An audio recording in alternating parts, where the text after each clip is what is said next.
There's a book that was quoted in the Bible and then buried, a text so widely read in the ancient world that 11 copies of it were found among the Dead Sea Scrolls, a text that shaped how the earliest Christians understood heaven, hell, angels, and the coming judgment. And then, sometime around the 4th century, the Church voted to forget it existed. For over 1,000 years, it survived in a single place on earth, the highlands of Ethiopia, hidden in monasteries, copied by hand, kept alive by one Christian civilization that refused to let it die. This is the Book of Enoch, and this is where it begins. To understand why this book matters, you have to start with 4 words in the book of Genesis. Enoch walked with God, then he was no more, for God took him. That's it. That is the entire biblical account of the man this book is named after. No death, no burial, no explanation, just gone. In a genealogy where every patriarch is recorded as having lived, begat children, and died, Enoch doesn't die. He simply vanishes. The Hebrew text suggests God took him, swept him away, translated him, lifted him out of human history entirely. For ancient readers, that silence was an invitation. Where did he go?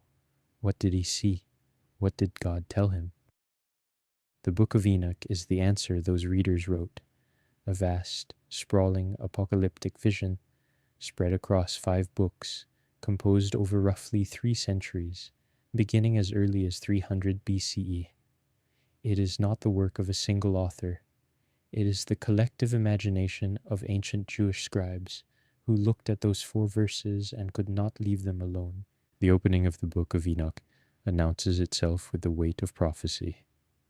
These are the words of the blessing of Enoch, according to which he blessed the chosen and righteous who must be present on the day of distress, which is appointed for the removal of all the wicked and impious. Notice something unusual. Enoch is not speaking to his own generation. He is speaking forward across thousands of years to people living in the last days. The scribe who wrote these words was constructing a message in a bottle, sealed and cast into the future. And then comes the vision itself. The holy and great one will come out of his dwelling. The eternal God will tread upon the earth, even on Mount Sinai, and appear in the strength of his might from the heaven of heavens. And all shall be smitten with fear, and the watchers shall quake. The watchers. This is the first mention of the beings who will dominate the entire first section of this book, the Book of the Watchers. And if you want to understand why the Book of Enoch was simultaneously beloved and feared, this is where you have to look. Genesis 6 contains one of the strangest passages in all of Scripture. It describes the sons of God, the Bene Ha-Elohim, seeing the daughters of men, taking them as wives, and producing children described as the mighty men of old, men of renown. The Nephilim. Genesis gives us 2 verses. The Book of Enoch gives us the full story. According to the text, 200 angels, the watchers, descended to a mountain called Hermon. They made a pact. They swore an oath to one another, binding themselves to what they were about to do, because they knew it was forbidden. Their leader was Semjaza, but it was an angel named Azazel who did the most damage. He taught men how to forge swords and shields. He taught women the arts of cosmetics and seduction. He gave humanity knowledge it was never meant to have. And with that knowledge came violence, corruption, and a civilization that had rotted from within. The offspring of the Watchers and human women, the Nephilim, were giants. And giants, according to this text, were not merely large. They were hungry in ways that could not be satisfied. They consumed all of humanity's food. When the food ran out, they turned on humanity itself. The earth cried out.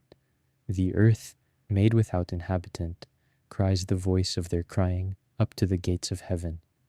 The archangels, Michael, Gabriel, Uriel, Raphael, stood before God, and reported what they saw, not as warriors confident of victory, but as witnesses horrified by what had been allowed to happen. And God's response is not immediate destruction. It is something far more deliberate. He sends the archangels with specific assignments. Raphael is to bind Azazel, hand and foot, and cast him into darkness in the desert of Dudael. Gabriel is to destroy the Nephilim.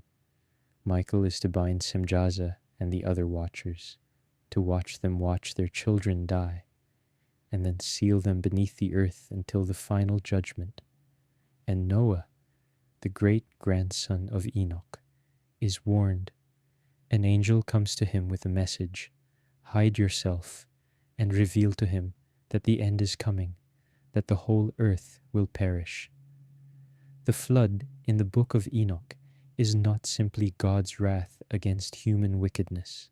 It is a surgical act, the only way to cleanse a world that has been corrupted at the genetic and spiritual level by beings that were never supposed to be here. But here is where the Book of Enoch does something that no other ancient text does with quite the same audacity. Enoch himself is sent to deliver a message to the watchers, not a message of rescue, not an offer of forgiveness, a verdict. He's the scribe of righteousness, the one human being whose holiness was so complete that God took him without death. And now that same man stands before the fallen angels and reads them their sentence, and they weep. The watchers beg Enoch to intercede on their behalf, to carry their petition to God and ask for mercy. Enoch agrees, he composes their prayer, he speaks it aloud, and then he has a vision of the throne of God, the crystal floor, the river of fire, the cherubim, the holy and great one, seated in majesty, surrounded by 10 million holy ones. And the answer that comes back is devastating in its finality. You were in heaven, and no secret was hidden from you. You knew, and yet you chose this. There will be no peace for you, no remission of sins. You will watch your beloved ones destroyed, and you will weep, but there will be no mercy. This is the moment the Book of Enoch achieves something remarkable. It makes the fallen angels tragic, not evil monsters to be dismissed, but beings who understood exactly what they were giving up, made the choice anyway, and now face an eternity of consequence. For roughly 500 years, this text was read alongside Scripture. The New Testament letter of Jude quotes it directly, the only place in the entire Bible where a non-canonical text is cited as prophecy. Enoch, the seventh from Adam, prophesied about them. The Lord is coming with thousands upon thousands of his holy ones to judge everyone. And then slowly, the book was pushed out. Augustine found the angel-human union theologically troubling. Jerome noted that Jude's quotation of Enoch had made some question Jude itself. The Council of Laodicea, around 363 CE, excluded it. By the 5th century, it had effectively disappeared from Western Christianity, except in Ethiopia, where it never left. In 1773, a Scottish explorer named James Bruce was traveling through Ethiopia when he encountered something extraordinary: complete manuscripts of a text that Western scholars had believed lost forever. He brought 3 copies back to Europe. For 100 years, scholars debated whether they were authentic. Then came 1947, a Bedouin shepherd near the Dead Sea, throwing a rock into a cave to find a lost goat, heard the sound of breaking pottery. Inside, earthenware jars. Inside the jars, scrolls. Among those scrolls, written in Aramaic, the language of Jesus, were fragments of the Book of Enoch. The debate was over. This was not a medieval forgery. This was not fringe theology. This was a text that had been read by the community at Qumran, by the writers of the New Testament, possibly by Jesus himself. What the Book of Enoch reveals about ancient cosmology, about how Second Temple Jews understood the origins of evil, about the figure of the Son of Man that Jesus would later claim for himself, is still being unpacked by scholars today. But for Universal Paradox Studios, this is only the beginning, because what happens in the Book of the Watchers, the fall, the corruption, the cosmic trial, is just the opening chapter of a much larger story. The Nephilim, the heavenly journeys, the messianic figure waiting in the Book of Parables, the calendar that challenged the Jerusalem priesthood, and the question that no one has ever fully answered: who was Enoch, and why did God take him? All of that is coming. If you have made it this far, you know this is not a casual topic. Subscribe to Universal Paradox Studios so you do not miss the next chapter. We are going deep into the Book of the Watchers, and it gets stranger from here. Drop a comment below. And if you want to go even further, the next video is right there.